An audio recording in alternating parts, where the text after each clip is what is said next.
Joanne Gouin a travaillé pendant 35 ans comme secrétaire juridique. Elle nous a fourni pas moins de 16 diagnostics. Ça va de la fibromyalgie jusqu'aux migraines et le trouble d'anxiété généralisé. Syndrome des jambes sans repos, j'ai beaucoup de dégénérescence, que ce soit des pieds, le genou, la colonne, lombaire. J'ai des problèmes psychologiques, dépression majeure. Il y a 5 ans, elle a réussi à se faire déclarer invalide au travail, mais pour une courte période. Puis après 2 ans, bien là, il semblerait que les termes ne sont plus les mêmes. Pour ma demande à Retraite Québec, oui, pour ma demande d'invalidité, oui. Ça a été refusé. J'avais fait une première demande, j'étais allée en révision, j'étais allée en appel. Là, on vous a coupé dans le fond de vos prestations d'invalidité parce qu'on estime que... Je suis apte à retourner au travail. Évidemment, Retraite Québec, c'est le gouvernement du Québec, mais c'est aussi et surtout des finances, hein? Alors, des fois, ils regardent plus la calculatrice que le dossier. Voilà qu'elle n'a plus un sou et elle a besoin de soins. Donc, elle consulte au privé et ça va sur sa carte de crédit. Je dirais à peu près 6-7 000 là, que je suis rendue. Ouais. Ça va faire à peu près 5 ans là, que j'attends pour un médecin de famille. J'ai toujours payé ma riche des rentes, j'ai toujours payé mon assurance invalidité, médicaments et tout ça. Là. Puis au moment où on en a besoin, on nous laisse tomber. Puis, Est-ce que vous avez essayé de trouver un emploi? non, Pourquoi?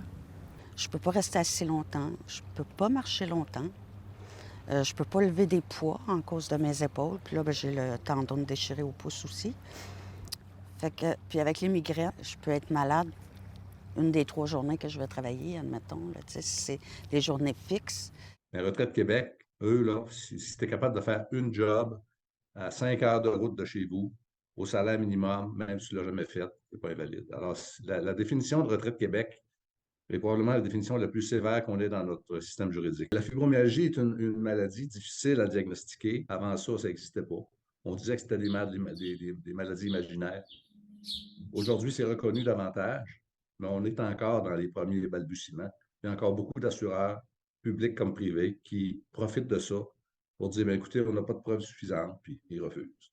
Pourtant, son médecin traitant à clinique privée écrit noir sur blanc que cette femme-là n'est pas sur le point d'être valide pour travailler. Le médecin de famille, il connaît bien sa patiente, mais il n'y a pas la spécialité. T'sais, elle a quand même un orthopédiste, un neurologue, un psychiatre qui se sont penchés sur son dossier. Ça dépend de ce qu'ils disent, parce que si le psychiatre dit, Madame a un trouble anxieux généralisé, ça vaut pour le moment où l'examen est fait.